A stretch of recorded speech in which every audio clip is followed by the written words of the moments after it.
Hello, and welcome to another episode of Crucial Conversations, hosted by the Nashville Chapter of the National Association of Black Journalists. Today, our guest and our crucial conversation is with Reverend Kelly Smith Jr. Good morning. How are you today? Good morning, and it's good to see you, and thank you very much for this opportunity. Oh, yes. Well, we wanted to have a conversation with you because October 28th is the 100th anniversary of your father's birthday, Pastor Kelly Miller Smith Sr. And he was very active in the civil rights movement. So there is a celebration coming up, sponsored by Vanderbilt, and we can see that in your background. So we wanted to talk a little bit about that, but also talk a little bit about your memories of growing up and being part of the church. Your father was pastor from 1951 until 1984 when he actually passed away. So during that time, family friends included, I know John Lewis, C.T. Vivian, Jim Lawson, and I know there are others. But first, let's talk about the 100th anniversary of your father's birthday and what that celebration looks like. Yes, thank you very much. Earlier this year, we began to think what would be a good way for us to commemorate Dad's 100th birthday. And we, meaning the family, floated several different kinds of ideas around and finally landed on the whole idea of, hey, let's do something that's more than just a happy birthday, kind of celebratory sort of thing, but something that would be more in line with who he was, what his life and his living was all about. And thus we came up with the idea of a symposium. And then we wrestled with various kinds of ideas as to what should this symposium look like. And particularly in light of what is going on now with some of the things that are going on with the injustices that we are seeing with police departments, with cities, with a lot of other aspects of society, even though, the flashpoint seems to be what's happening with the police brutality issues. But, there are a lot of things that are going on that are still very much in need of being addressed. Voter suppression is among them, a lot of other things that are happening, economic issues, the racism that is there. We see a lot of racism still in politics. So there's so many different things that are happening even today. And we thought that maybe it would be well for us to bridge an understanding of what was going on back in the 60s with what is going on now. And so that there is this comparison, contrast, and understanding of the continuity of the emphasis and the zeal that is necessary to address these kinds of issues. And so we began to look at it, and you can see there in terms of the theme, activism then and now, equipping for, let me move my head out the way, okay, equipping for the road ahead, with the three specific areas of focus, that is of faith, of policy, and justice. Okay, You're good. and that's right. And so that we can talk about, what are the similarities between what was going on then and the distinctions, and not painting one as being better than the other. And I think that's part of the challenge that we're hearing, particularly within some social justice groups, Right. is the fact that there is not this understanding that one is not better than the other. One is just addressing the issue in such a time as this, and having to make the determination, okay, what is the best approach for us to address the social justice issues that are going on now? So the intent of the conference is to engage some conversations from those who were involved in the movements back in the 60s, as well as with those who are involved in the current movements, and to kind of talk about, all right, how do we develop strategies? How do we come to some understandings as to what can be good approaches, what can be helpful, what lessons can be learned from the 60s that can be helpful and beneficial to those that are what's going on now, and what would not be beneficial. because there are different eras, different approaches, different mindsets, and a lot of other things of that nature. Okay. And the day-long conference is actually on October 28th, the That is correct. anniversary of your father's birthday.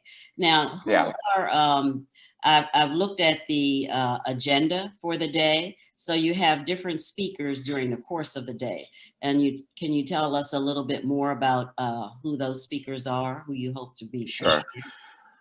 We're going to start, and I should tell you this before I forget to tell you this, and that is we're going to start at 9 o'clock in the morning on the 28th, and we'll go until about 4:30, I think is what the schedule is calling for. Yes. Starting off the day with a live conversation with Dr. James Lawson, and he's going to be zooming in as a part of this conversation, talking about what he has done and his role in what was going on, not only in Nashville, but also across the country in addressing the whole issues of social injustices from the 60s.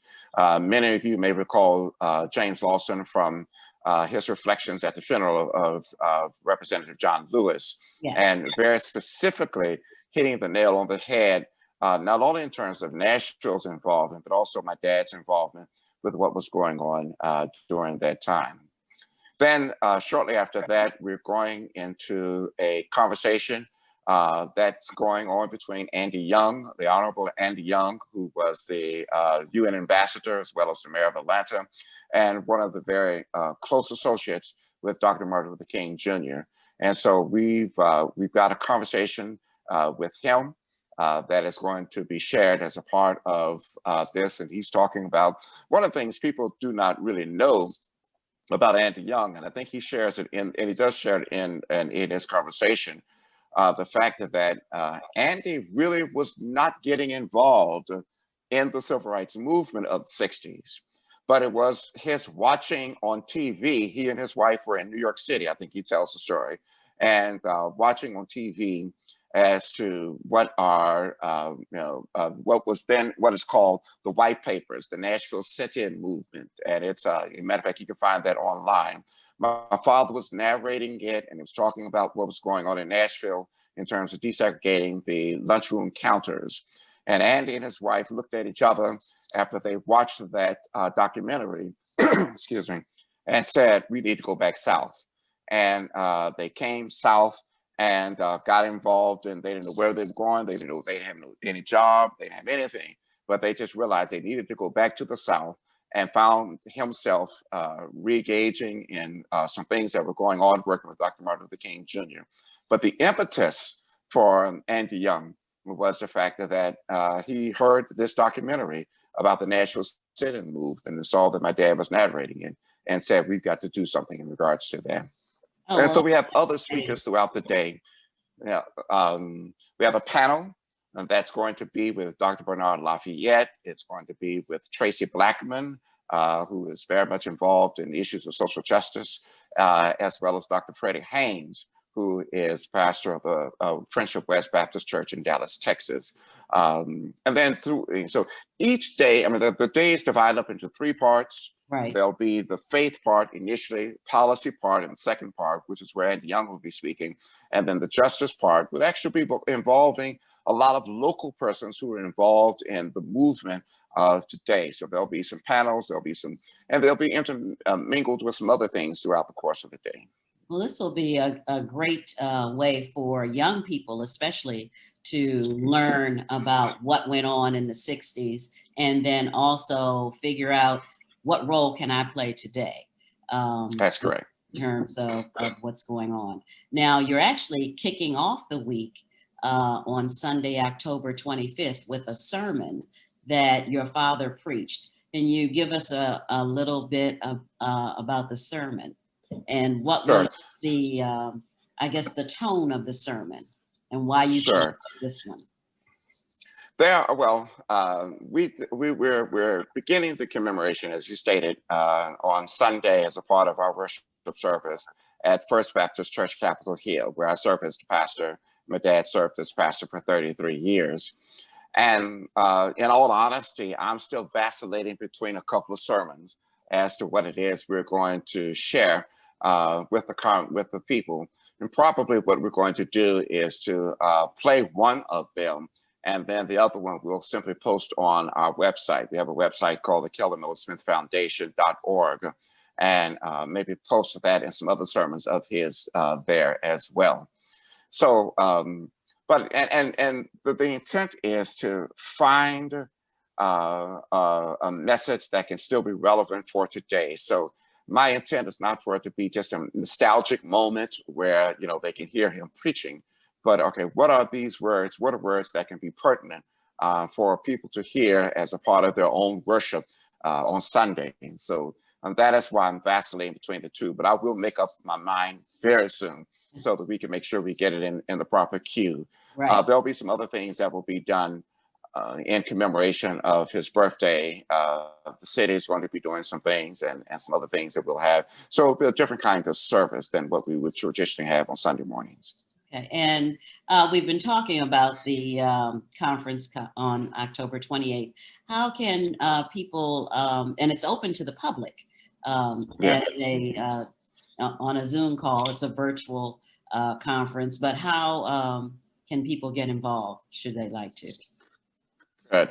And we do hope and encourage. We've gotten good responses from people who are going to listen and watch online. It's a virtual conference.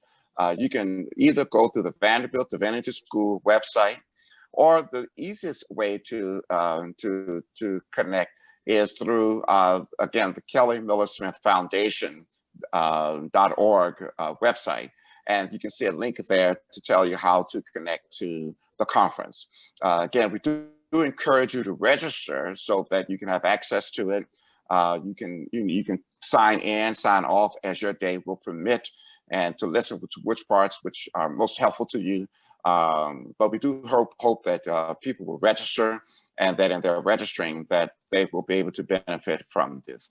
But we've posted in several different places, but the two easiest ways are through the Vanderbilt Divinity School website, as well as through the Kelly Miller Smith Foundation.org website.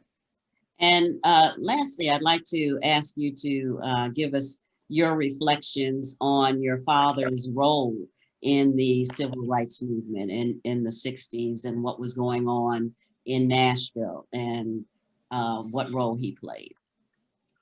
My father grew up in an all-Black town in Mississippi called Mound Bayou, and that's where he was born. Actually, that's where I was born as well. Even though he grew up in an all-Black town, he did remember as a child a lynch mob coming through Mound Bayou to lynch someone, and so he has had a sense to of social justice matters ever since he was a child. He went to school, he went to school in Nashville with Tennessee State, went to Morehouse College in Atlanta, Georgia, went to Howard Divinity School up in Washington, D.C., and eventually ended up back in Mississippi pastoring before he came back here to Nashville to pastor. It was during his time there so he has this sensitivity already. And when there were these issues that were continuing to confront the people of Nashville, particularly people of color in Nashville, Dr. Martin Luther King Jr., who also was a very good friend of his, and others decided that they needed to organize a movement there in Nashville to desegregate the lunchroom counters.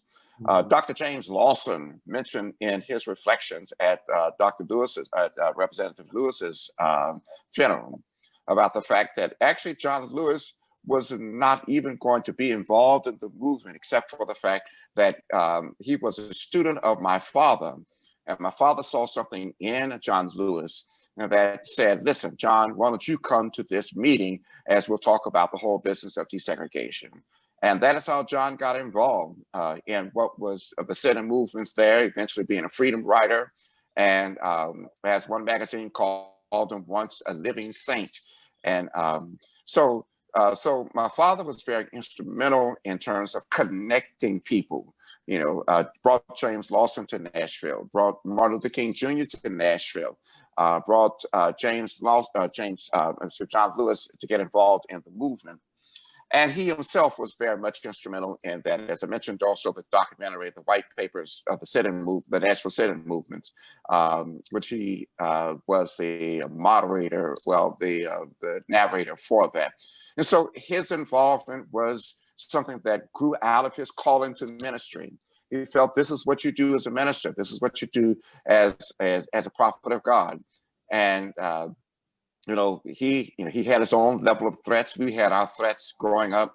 There were times when people would threaten to bomb our house, and we had to get up in the middle of the night and to go and to some place that we felt was safe.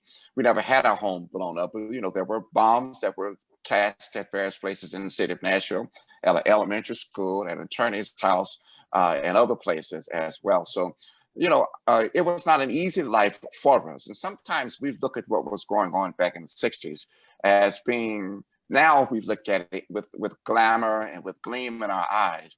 But it was a very tense and very unsettling time and period because of the fact that there was so much uncertainty as to what's going to happen, who might be next in terms of victims of the hatred and the bigotry that was going on. And we were not immune from that, but it never deterred my dad from being engaged and involved in that. And that's why he has been respected by so many persons, even after his death. And many persons are going to tune into this conference because of the fact they want not only to honor his life and his legacy, but also to gain some tools that help them as we go forward with the struggles that are out there for us to do. Right. Well, thank you, Reverend Smith. We appreciate you spending some time with us. Looking forward to the day-long conference, and what an honor for a son to do for his father, and all the good things that he's done for Nashville, and what you are continuing to do for Nashville through First Baptist Capitol Hill. So thank you for joining us today for another episode. Please, if you have the opportunity, tune in and attend the virtual conference, Activism Then and Now. And I'm Sandra Long Weaver. I am a founder of the National Association of Black Journalists, and I will see you the next time. Thank you.